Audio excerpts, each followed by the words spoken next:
అన్నా ఇక్కడ ఆపన్నా. చాలు చాలు.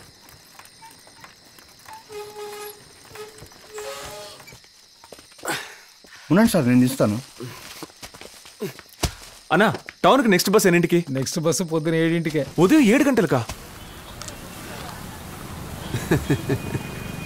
నేను అప్పుడే చెప్పాను కదా, ఇప్పుడైనా నా మాట విను. బండి పికప్ చేసుకుని వచ్చేసాయి. పికప్పా? ఇక నీ నోట్లోంచి ఆ మాట రాకూడదు. పెట్టా ఫోను. పికప్ అంట. ఎవడీడు ఒంటరిగా నుంచున్నాడు? దొంగోడే ఉంటాడా? సార్ సార్ సార్, ఇక్కడ పికప్ ఏదైనా దొరుకుతుందా? పికప్పా? వీటన్నిటిని టౌన్కి తీసుకెళ్ళడానికి. అలాంటివి ఇక్కడ దొరకవు. పోనీ ఇక్కడ లాడ్జ్ ఏదైనా ఉందా? తెలుగు వాళ్ళ? అవును. ఇక్కడ లాడ్జ్లు ఏవి లేవండి. అంటే నైట్ ఎక్కడుండాలి? ఎక్కడైనా ఉండొచ్చు, కాకపోతే కుక్కలు పాములు తేళ్లు వస్తూ ఉంటాయి. వేరే ప్రాబ్లం లేదు. అయ్యో, మీరు ఒంటరిగా నిలబడ్డం చూసి దొంగ అనుకున్నాను. తప్పుగా ఏమనుకోకండి. ఇంత లేట్ అవుతుంది అనుకోలేదు సార్. అమ్మా, సరుకు కొనుక్కోవడానికి వచ్చినట్టున్నారు. బస్సు మిస్ అయిపోయింది. తెలుగు వాళ్లే. తను మా అమ్మాయి Vaidehi. Hello.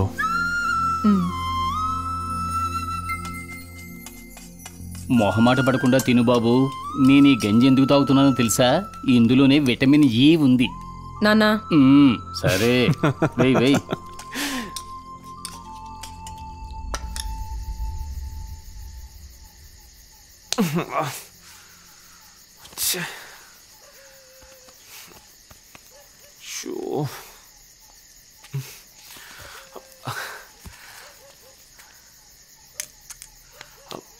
Miss Vaidehi, thanks a lot. Bus తోలి పెద్ద హీరో అయిపోయారు. బస్ డ్రైవర్గా వర్క్ చేశారా? ఊళ్ళో మాకు చాలా బస్సులు ఉండేవి సొంతంగా. అరే,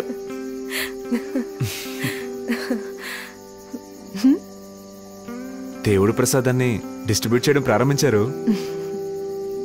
నాకు ఈ గ్రామం చాలా బాగా నచ్చింది. So beautiful. Except this. Actually మేము టౌన్కి షిఫ్ట్ అయిపోతున్నాం. ఓ, అక్కడ కొత్త ఇల్లు కన్స్ట్రక్షన్ జరుగుతుంది. అప్పుడు మీకు ఇంత ట్రావెలింగ్ ఉండదు. అవును, బడ్జెట్ అనుకున్న దానికంటే కొంచెం ఎక్కువైంది. ఇప్పుడు ఫినిషింగ్ స్టేజ్లో ఉంది. మీరు తెలుగు చాలా బాగా మాట్లాడుతున్నారు. అమ్మమ్మ వాళ్ళది పాలకొల్లు. నేను వెళ్ళాను. ఆంధ్రాలో నాకు బాగా నచ్చిన విషయం ఏంటో తెలుసా?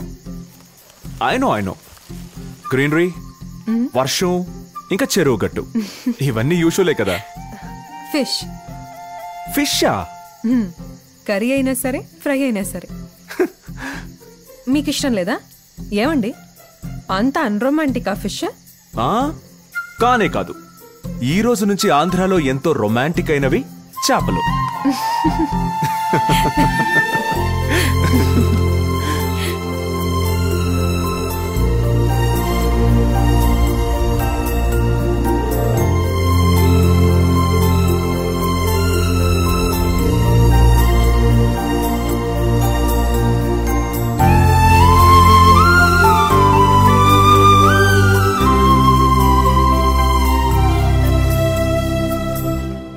అమ్మయ్యా, వచ్చేసారు. ఏం సార్ ఎంత లేట్ అయింది? సారీ, ఫస్ట్ డేనే లేట్ అయితే బాగుండదు కదా. మా వాడు వెళ్ళడానికి లేట్ అయింది. వాడికి తెలిస్తే కోపడతాడు. సరే రండి. సార్, ఎందుకు అలా నిలబడిపోయారు? ఇది చాలా పెద్ద కంపెనీయే. అందుకనే కోయంబత్తూరు వెతుక్కుంటూ అన్ని టెక్స్టైల్స్ వచ్చేస్తున్నాయి. ఇలాంటివి ఇక్కడ మాత్రమే చూడగలం. సార్, ఇది మీ సీటు, ఇది నా సీటు. ఇక మొదలు పెట్టండి. పెరుమాళ్ గారు, ఇవన్నీ ముట్టుకుని చాలా రోజులైంది, టచ్ పోయింది. దాందే ఉంది, పర్వాలేదు. ఇంతకు ముందులా అన్ని పనులు మీరే చేయవలసిన అవసరం లేదు. నేను చెప్పినట్టుగా పొద్దున్నుంచి సాయంత్రం వరకు సింగిల్ స్టిచ్ చేస్తే చాలు. Single stitch? Sir, time pass చేయాలని మీరే అన్నారు కదా, ఊరికే టైం పాస్ చేయండి. కూర్చోండి.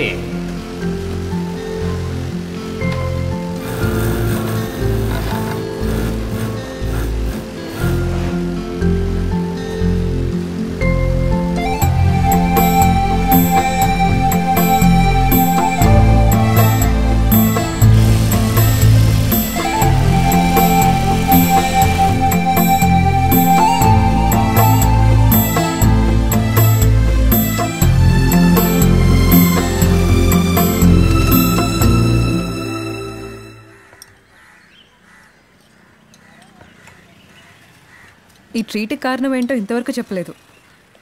అదే ఆ రోజు మీరు ఇచ్చిన రెఫరెన్స్ వల్లే మా కంపెనీకి మంచి ఆర్డర్ దొరికింది. It's okay. నిజం చెప్పాలంటే దానివల్లే ఈ రోజు మేము ఇలా ఉన్నాం. ఎరా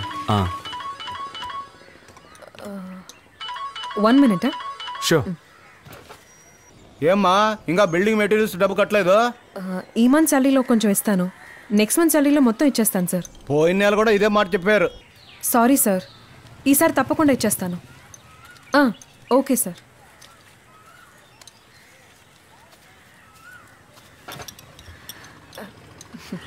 ఇంటి పనులే జరుగుతున్నాయి కదా, అదే. ఓహో, చెప్తున్నానని తప్పుగా అనుకోకండి. ఆ ప్రాజెక్ట్ మాకు దొరికినప్పుడే మేము డిసైడ్ అయిపోయాం, ప్రాఫిట్లో మీకు ఒక షేర్ ఇవ్వాలని. నాకా? ఎందుకు? నువ్వు ఆ బ్యాగ్ ఇవ్వు. ఏ నాకే వద్దు. Are you trying to bribe me? ఏం మాట్లాడద్దు ప్లీజ్. ఇంటి పనులు జరుగుతున్నాయి కదా, డబ్బు అవసరం అవుతుంది. బట్ కుమార్, నేను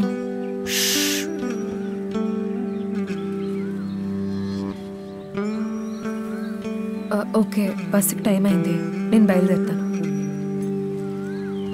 బాయ్. Thank you. నేను బస్ స్టాప్ వరకు వెళ్ళొస్తాను. వెళ్ళు వెళ్ళు.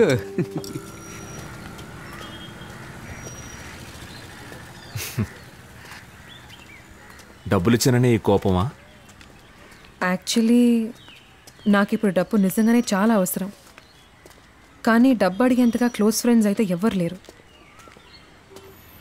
అమ్మ చనిపోయాక నేను చాలా మారిపోయాను, నవ్వటం కూడా మర్చిపోయాను. కొంతమందిని చూస్తే ఎప్పుడో ఎక్కడో చూసినట్టుగా అనిపిస్తూ ఉంటుంది. అదేవిధంగా చాలా రోజులుగా చూడని ఓ వ్యక్తి గురించి ఆలోచిస్తున్నప్పుడు అతను ఉన్నట్టుండి సడన్గా మన ముందుకు వచ్చి నిలబడతాడు. హిందూ ఫిలాసఫీలో దీని గురించి కొన్ని ఎక్స్ప్లెనేషన్స్ ఉన్నాయి. సరిగ్గా అటువంటి అనుభూతి మిమ్మల్ని చూసినప్పుడు నాకు కలిగింది. అందువల్లే మీరు డబ్బులు ఇవ్వగానే నేను అభ్యంతరం చెప్పలేదు.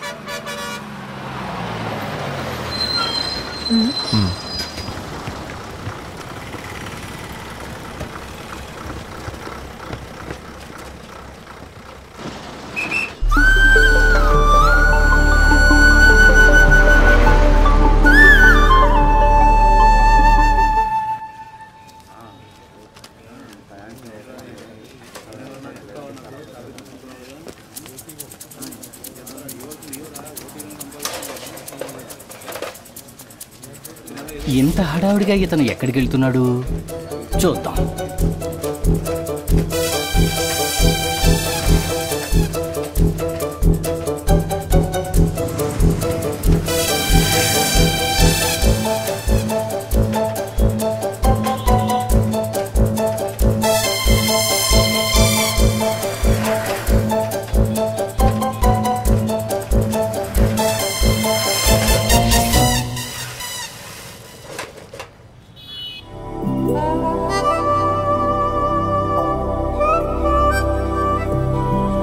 దీనికోసం ఎంత బిల్డప్పా?